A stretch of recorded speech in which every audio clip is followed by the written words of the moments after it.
we're gonna build a rubber bridge guitar. You don't know what a rubber bridge guitar is? Google it, please. This really cool idea of installing a piece of rubber as your saddle instead of the plastic or bone that's already in there to achieve a very distinct dead string tone. Now, all the hipsters are doing it and have been doing it since the early 2000s. Bands like The National, Wilco, Phoebe Bridgers, and even Taylor Swift. And it really does have this unique sound that's really sought after. And from what I've heard, these are songwriting machines. Once you have that rubber bridge installed, songs just pour out of these guitars. So let's go ahead and find us a nice vintage guitar that we can modify and turn into a rubber bridge guitar. And then once we restore that guitar to make it playable, then we can start thinking about designing a rubber bridge and figuring out what we're going to use as a material. Let's get started.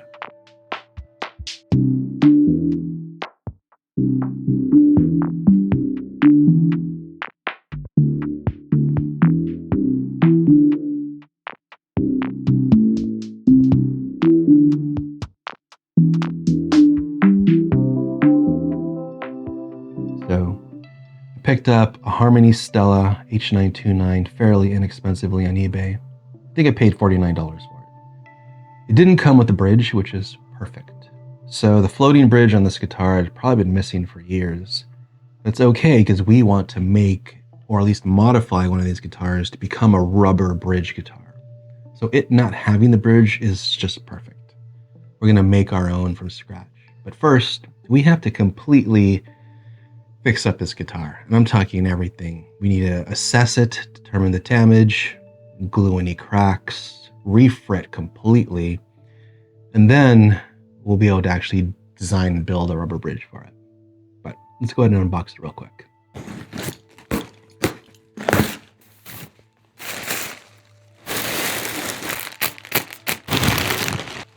So this guitar was packaged in just a box with paper, and it was wrapped in a black trash bag, which is to be expected. No one places much value on these things, which is a shame. I think it's kind of endearing that they painted on the fret markers with a stencil. We want it to look nice. So as I restore the fretboard by removing the frets and sanding down the board to expose the pale poplar, we'll redo these inlays for real. So we're going to actually inlay this exact design. So in the 60s, they didn't glue the pickguards on, they just screwed them on. And in the Jailhouse Rock movie, Elvis removed his pickguard. Or at least the prop designers removed it. Doubt Elvis actually removed it. The original wooden little peg there for the strap button. Original screws there on the tailpiece. This is just a stamped tailpiece. It's not fancy in any way, but we will keep it and we will use it. And we will ground it as well. First, I thought this was the top lifting. It's not. It's just the paint chipped all the way around and kind of looks cool. I like that look. So we're going to keep that kind of road-worn, relic-y kind of look. The Stella Harmony logo is just in great shape with the star and the stamp for steel reinforced neck. So that number right here, I think is the most important number. It's the F66. This is the one that really people say you need to pay attention to. Starting with an F, a dash, and then the 2-digit number. And the 2-digit number is 66, which means this is a 1966 Harmony Stella. And then the other serial number that's way at the top is 1556 H929, which is the bottom number. And probably the most important words on this guitar, made in the USA. That's what makes it worthwhile as a restoration. There's a little bit of wear in the fretboard, but that doesn't matter because we'll be removing the stain, sanding it down. The brass frets are in good shape, but we're going to be refretting this completely. We'll probably want to round over the fretboard just a little bit too. Buttons are in good shape. The tuners are in good shape. They work. I like the patina on the post. It's got that really cool vintage vibe. I'm going to replace them because I need to have tuning stability. Plastic nut is going to go. I'm not going to worry about the lacquer. I'm just going to clean it, and that's going to be our look.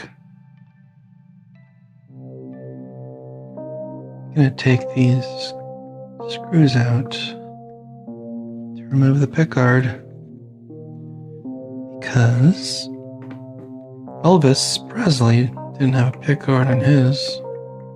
So I'll take my scalpel and lift away, and seems like it's only held together by grime.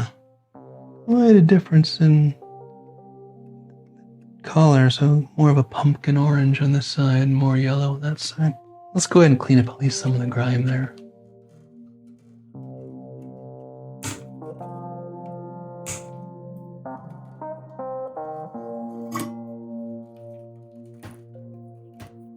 I really like these lint-free 4-ply wipes. Got them on Amazon. It states they're for salon and spa use. But they're way better than like paper towels or shop towels. There's no lint. Now, we can't use alcohol on this finish. I've done it before. Alcohol will actually cloud the finish. So we want to use something that's more gentle than alcohol. This is the Dunlop fingerboard cleaner and prep. Takes out the dirt, as you can see. But it doesn't cloud the finish. We'll do a thorough cleaning job once we fix everything.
So I'm really liking the history of these Stellas. They have such a rich history, and they're kind of rooted in early American guitar culture. So they made thousands of these. They just made thousands of these guitars out of the Harmony factory. And they are pretty ubiquitous, and they're really inexpensive. But the beautiful thing is they're solid wood. You'd be lucky to walk into a guitar store today, pick up an acoustic guitar made in China or Indonesia, and have a solid wood box. Usually the back and the sides are laminated. This guitar and all these guitars coming out of the Harmony factory were solid wood, which is incredible. And I hate to say it, but you have that stamp on the headstock that says made in the USA, and that means a lot. Even though they were low quality guitars, when they come into our hands, guitar builders, guitar modders, luthiers, we can basically make these things amazing. And the really cool thing is that it actually played a part in one of the Elvis movies. I think it was the Jailhouse Rock movie.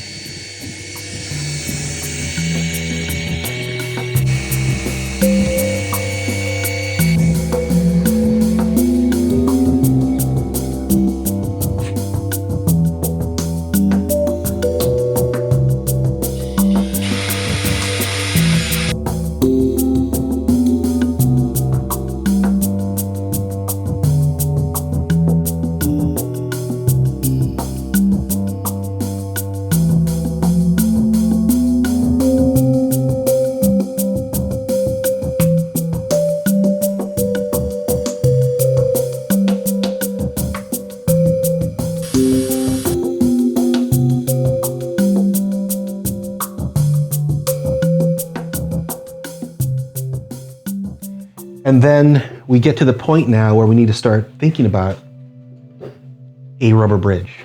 So there's so many styles of rubber bridges out there. So if you do a search for rubber bridge guitars and you take a look at them, everybody has their own take on it. And sometimes they're not made of rubber. I just know that there's a variety of different materials you can use, and they all offer a different tone. And when I say tone, what I mean is they are all muting the strings at different levels. So you have some really extreme mutes, and then you have some not so muted bridges where the attack is still available. So all the hipsters obviously are using rubber bridge guitars. They're converting these Jim Dandy Gretches, which are 24-inch scale. So here you can see this hipster here with his little man bun, hipster beard. Technically I should put my man bun on, right? All right, man bun achieved. But as you can see, it doesn't take a lot of guitar tech knowledge or luthery. These guys probably didn't know anything about it. They just grabbed a tailpiece, bent that tailpiece, and I know this because these tailpieces are so long, they're built for archtops, they're not built for the short scale guitar. So they just bent it right where they needed to, so you have these hanging pieces here. They removed the original bridge, you can see all the glue residue, and then just grabbed some bicycle tubing and a piece of wood, stuck it on there, not even intonated. But the sound you get and the ability to write all these really cool riffs and songs, that's why we do it. So there's no rules with rubber bridge guitars. You can build them pretty much with anything that will mute the string. And this is one of those examples where the material is so soft, the string just sinks in. And this is going to provide you with a heck of a lot of muting. And this is an example that I really loved. And this is what I wanted to build. I wanted to have a wooden bass, and I wanted to have a soft material. I believe that this is silicone. I love this guitar. I wish I could find one here with the cowboy graphics. This is just killer. And you can see they removed the original bridge. So there's this bare wood section, and then they just put on that rubber. I'm gonna assume it's rubber tubing over a piece of wood. Again, you have the rubber tubing over a piece of wood here. Here's another example of sort of a modern guitar with kind of a rough looking rubber bridge. I'm not sure what's going on here. Now here is just a wonderful example of a very elegant rubber bridge design. This has the wooden base with a cylindrical piece of rubber in it. The more you have the string covered on both sides, the more muted it's going to be. So this is going to be a very muted guitar. So I experimented with many alternative materials, and one of the things I tried was putting a compensated bone saddle inside of heat shrink tubing. In fact, I double wrapped it in heat shrink tubing. This would allow us to get that kind of rubber bridge sound, but actually use a proper saddle where the strings are compensated and you don't have to worry about intonation. But it wasn't rubbery enough, so I tried wrapping it in weather sealing, and that was very rubbery. I also tried off-the-shelf erasers. And those were cool because you could wiggle them around and you can intonate them, but the strings cut right through them. So it wasn't a very good material, although it sounded great. So I tried a harder eraser. These are vinyl pen erasers for the mechanical erasers. And they worked really well. And so then I tried something even harder. I tried hot glue gun sticks in black. These were very dense, so it sounded just like a normal bridge. I should have slotted them, but I didn't. So then I tried wrapping that in weather stripping, and that sounded good too. So I tried a lot of different things. I even got real rubber, one of these belt cleaning sticks, cut that to shape, tried that, and that sounded great. I mean, rubber was the way to go. Rubber is the material you want to use. But I wanted something that looked a little prettier. And I tried other things too. I tried just a normal plastic saddle with weather stripping. This sounded fantastic. I tried molded vinyl, which is this purple thing here. I tried almost everything, but I landed on actual rubber. This is a jeweler's bench block. This is what people on the internet say to use, and it is amazing. When you think about tone, when you think about what the qualities are you're looking for, this is the material you want. It's not too hard. It's not too soft. You want to slot it, and you want the string to be wrapped in it. And this is the sound. This is the material you want. Hands down. Don't try anything else. Don't bother with anything else. You want to use this.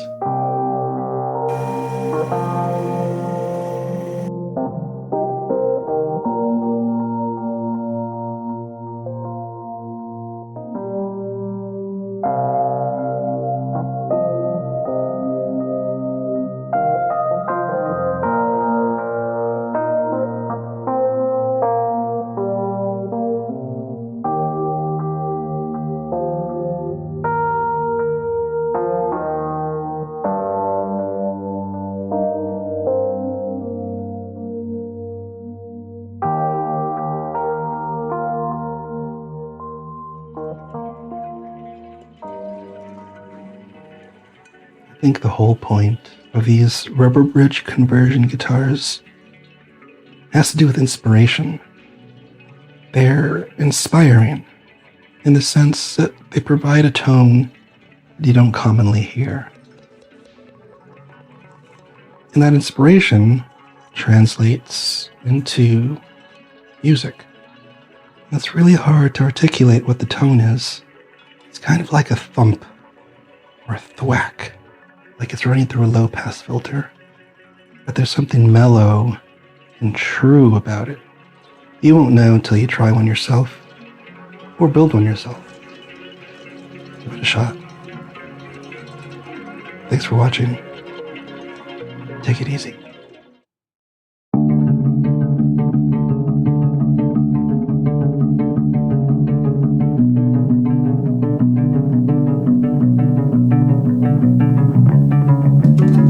A hag of the apple tree, grant us what we seek. All our ships are burned, blackened and sunken bones, bones on waves, bones on sand, stranded on cursed shores, after siren and kraken roars. Our horses, they died in the mud, corpses pecked by birds, blood on mates, blood on wings. A mighty woman, witch of the mountain, we offer our souls for one chance to see home one last time before we die, to see our fields with our own eyes.